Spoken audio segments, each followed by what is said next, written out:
Hey everybody, it's Ron, and today I'm going to be talking about the Batman Judge Dredd hardcover collection, because I wanted to start rereading a lot of stuff that's been sitting on my shelf since I have a lot more time on my hands. This book seemed like a good place to start.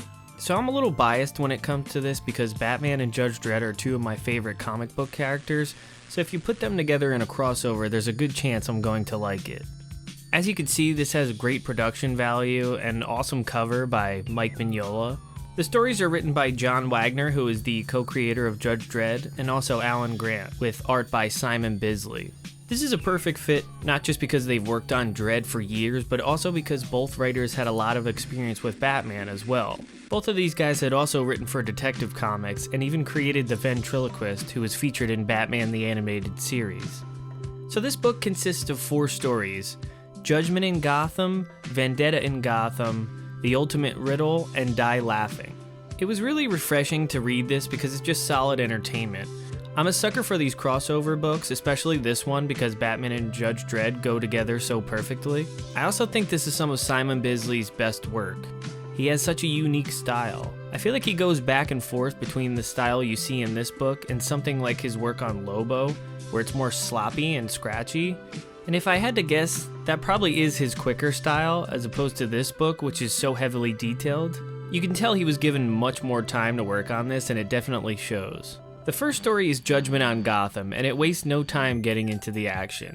Judge Death kills a couple in an alley, attracting the attention of both the cops and Batman. For those who don't know, Judge Death is pretty much Judge Dredd's version of Joker. He's an undead judge from a different dimension, and he's such a fun villain, so it's cool to see Batman take him on. Batman gets rid of him for the time being, but he hits a button on Death's dimension belt, sending him to Mega City 1. I also appreciate the simplicity of the reason Batman and Judge Dredd can cross over in this book, because that's not what it's about. Having a belt that transports these characters into each other's dimensions is the perfect way to just get on with it. We can assume that technology is better in Mega City 1 and you just go along with it. That's what used to be fun about comics, is they could be over the top but also cool and stylish. We're also introduced to Mean Machine, who is another one of Judge Dredd's reoccurring villains. Batman ends up trying to save Mean Machine from falling off a building, and that's when we get our first meeting with Judge Dredd and Batman. It's great because even though Batman is such a badass, you get to see how ruthless Dredd is compared to him, and he ends up knocking him out to bring him in for interrogation. It's also interesting to see Batman react to Judge Dredd's world, because even though he has a pretty weird rogues gallery in Gotham, it's nothing compared to the wackiness of Mega City 1, and that comes across really well. One of the things I love about the Judge Dredd comics is the world building, and it's not as serious as some may think. I also enjoy the blend of hard-boiled Dirty Harry type stories mixed with the silliness and fantastical elements of the future that John Wagner depicted in so many stories. The plot of this story is pretty simple. Batman has to convince Dredd that both Mean Machine and Judge Dredd will destroy Gotham if they don't team up to stop it. The only person who can get through to Dredd is Judge Anderson, who is one of my favorite characters in the Judge Dredd comics. She fits perfectly into this story because she's a part of the Psi Division, and she can read Batman's mind to know that he's telling the truth right away. I thought it was a good decision to team Death up with Scarecrow, and Bisley draws one of the scariest interpretations of the character. It's a really great blockbuster of a comic, and it doesn't take itself too seriously. Next up in this collection is Vendetta in Gotham, with art by Cam Kennedy. His work is a big departure from Bisley's in the first book, but Kennedy is a great artist in his own right. This one definitely has a grittier feel to it. Judge Dredd comes back to Gotham to arrest Batman for the crimes he committed in Mega City 1, and this time we get a longer fight between the two of them. It's pretty cool to see these two iconic characters go at it for pretty much the entire comic. While this is going on, there's a plot by the ventriloquist to blow up a play with the senator's son in it, and Dredd ends up admitting that this is the real reason he showed up out of nowhere in Gotham. He finally warns Batman by showing him a newspaper from the future saying he dies trying to save the children. Dredd got this from someone in his tech division and comes to Gotham to warn him.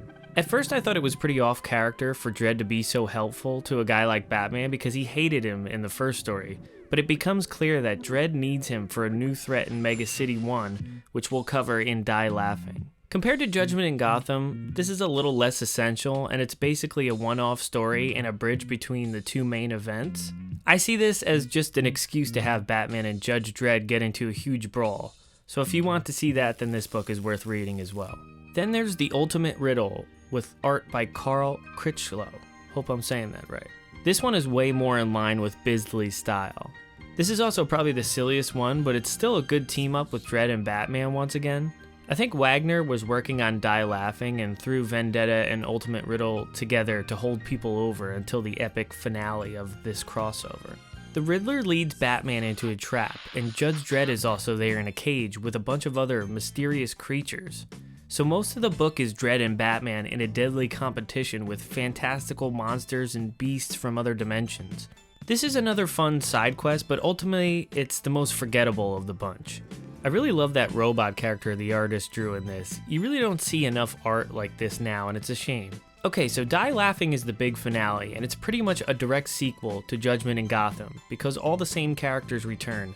But the best way to top that story is to bring in Batman's best villain, the Joker. This story has art duties by Glenn Fabry with Jim Murray and Jason Brasho. This one is also in line with Bisley's photorealistic take. I really love the way Mega City 1 looks, and the 90s futuristic style on display here is great. The book opens up with Joker getting a hold of the Dimension Belt and hiring goons to break the Dark Judges out of their confinement while they're being transported to be buried forever. Joker's whole plan is to set them free and see if they can make him immortal. Wagner and Alan Grant dial it up to 11 with this story because the whole thing is completely over the top in the best ways. This one has everything.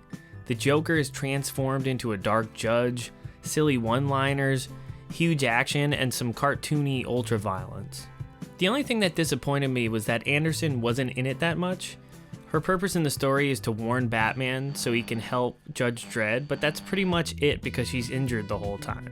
It also has a pretty abrupt ending and doesn't really tie too many things up, which surprised me this time around. These are all pretty minor nitpicks because I had a lot of fun rereading this, and I was amazed by the art most of the time. If you're a fan of Batman and want a good introduction to the world of Judge Dredd or vice versa, I'd recommend picking this collection up. The hardcover is really good quality, and it even comes with a bonus Lobo Judge Dredd crossover in the back, which was also pretty fun. Please make sure to like and subscribe if you're digging the content, and thanks for watching.